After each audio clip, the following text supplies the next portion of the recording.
drejtat e tyre. Kush e ka sjell këtë?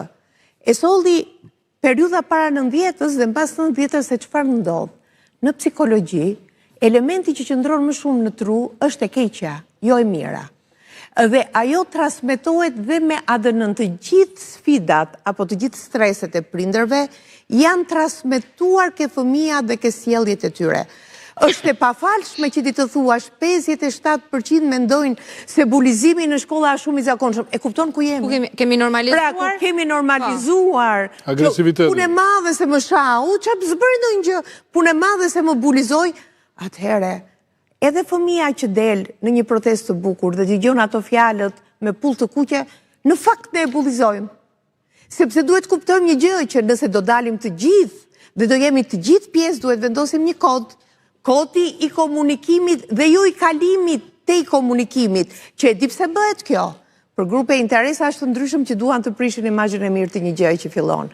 Mos harroni se asgjë nuk ndodh për asgjë. Populli thot, zullumi të ju trash, elitari të ju të Nora, jemi popull që neve kemi një xherozi të jashtëzakonshme për të frikshme. Po pse u vesh ti më bukur? Shiko, tjetër gjë ajo. Jo, dhe në arritjet e tua, edhe në arritjet profesionale që mund të ketë dikush, edhe nga zëri publik që mund të ketë. Ne kemi një lloj dhe me Nikun e kemi diskutuar disa herë, disa biseda sepse ne diskutojmë dhe më bën çudi që arritjet e tjetrit fillojnë i shikojnë me aq xherozi sa shikojnë bardhëzi si punë e qenit. Dhe është merr kjo. Shojnë vetëm zi. Si që është zilia, ashtu shojnë. Pse është aq e zhvilluar Japonia? Sepse fëmijët nuk bëjnë garë me njëri tjetrin, bëjnë garë me vete, me njëri tjetrin janë socializuar. Ne nuk kemi empati, ne nuk e duam njëri tjetrin. Ne nuk kemi mësuar që fjala, kocka nuk ka, po kocka thyen. Ne nuk kemi mësuar që sjellja nuk lidhet vetëm nga ajo çfarë ti ke realizuar, po ka dhe një kod morali mbrapa. Ne kur i kemi vendosur njerëzit dhe unë për këtë kam 36 vite që dal në media pa u paguar asnjëherë. Dhe kam pranuar këtë gjë sepse unë nuk dua të më menaxhoj askush. Okej, je personazhe, nuk është se ka gjë thjesht. Pikërisht, dhe për të mos më menaxhuar askush.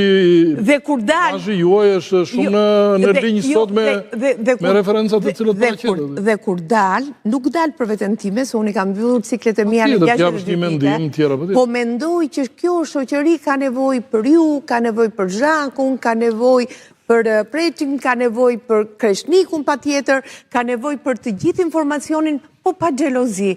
Unë Nikun e njoh që kur ishte i ri fare. Ti nuk e merr mend sa më dhëm mua që ai s'është në Shqipëri. Sepse e di çka kapaciteti ka qenë. Dhe sa herë takohemi rastësisht kur vjen ai në Shqipëri, me zor presim pim një kafe të dy. Unë kam pasur në klasë të parë maman ti mësues. Dhe sa mirë që e shoh sot, se nuk më ka dhënë shumë rasti. E Kreshnik, do vish në studio. Po na ka marrë malli që do vish njerë në studio sepse është aset, po si Niku janë shumë. Janë dhe ata çunat dhe gocat që dalin aty. Shikoj, dëgjoj, të ka thënë diçka. Kreshnik, mos u skuq, Kreshnik. Zhaku pas ka pasur mësuese të klasës parë maman tuaj. Po prandaj është Zhaku kështu. Po prandaj është Zhaku kështu, se është edukuar nga mësuese të vërteta. Ka qenë një grua shumë bukur me shumë flok edhe shumë e dashur. Keni pasur një nën shumë të denjë. Dhe di si thuhet Niku në psikologji, nëse do të zgjedhësh djalin, shikoj nënën. Nëse do të zgjedhësh vajzën, shifi babain. Kështu që Niku është djali denj i prindërve të tij, po jo vetëm i prindërve, po është edhe krenari për gjithë ne. Dhe është shumë bukur kur ne kemi mendime të ndryshme se është si puna e gishtave të dorës. Çfarë ka ndodhur? Ka ndodhur pikërisht ajo që në vendin tonë të bekuar, mallkimi i madh është bërë që neve e duam njëri tjetrin, por kur jemi i larg, kur jemi afër, është ajo historia që aman, prishje ati tjetrit, pa s'ka gjë let më ndodhi dhe mua vetëm ai të mos jetoj mirë. Kjo lloj filozofie ka buruar nga fakti që ne s'kemi krijuar, s'kemi bërë politikë asnjëherë. Ne kemi bërë pushtetmbajtje. Dhe interesat e pushtetit janë lexuar si interesa politike. Ne nuk e kemi parë njeriu në sy. Ne s'kemi bërë shtet, vetëm kemi mbajtur shtet. Me të preçi tha, ose avokati tha, kush ka qenë ai deputet që ka çuar në parlament projekt ligje apo ka dalë me programe. Njëra nga ato kam qenë unë. Nuk votua. Nuk u kalua madje fare, pse? Nuk ishin interes për pensionistët. Nuk ishin interes që ta qonim 5% GDP, e shkruajtëm në strategjin e arsimit. Zoti Rama e di shumë mirë dhe për këtë jemi prishur. I tha që ta bëjmë 5%, po më tha mua shkruaje. E keni të shkruar, e keni de facto, nuk u bë kur. Nuk ka kur prioritet. Dhe ti ndjesh 3 herë fyer. E para fyesh në një përgjegjësi që merr, e dyta fyesh në inteligjencë që ti merr, dhe e treta fyesh se të gjithë këta fëmijët që janë sot kanë kaluar 97-ën, që ka qenë drama e madhe që sot janë mësues të këtyre fëmijëve.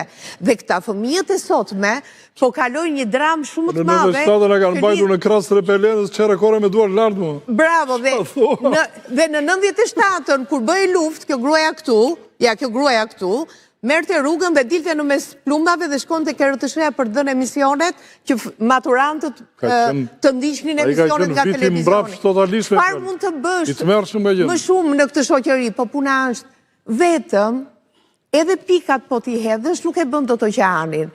Prandaj unë mendoj që ky emision ka këtë qëllim sot, o njerëz, jeta është e shkurtër, ne jemi me kohë, nuk jemi të pavdekshëm. Ne ja kemi borxh fëmijëve që t'u japim një jetë të garantuar. Po shteti 35 vite nuk i ka shumë, po individi ka jashtëzakonisht shumë. Unë për 35 vite u bëra 62 vjeç dhe nuk kam më fuqira tani për të vazhduar kalvarin e gjatë të mundimeve, sepse kalova katarsin, kalova vitet para 90-s, u mundova të isha bashkohore, bëra maksimumin, nuk i bëra shumë mirë, po një gjë ditë them, faj nuk kam bërë asnjëherë. Pyetja $1 milion është, kush e ka fajin? Jemi të gjithë viktima? Jemi të gjithë vajtor? Apo jemi të pa fajin? Po ta kapësh Jemi edhe viktima dhe fajtor një kohë.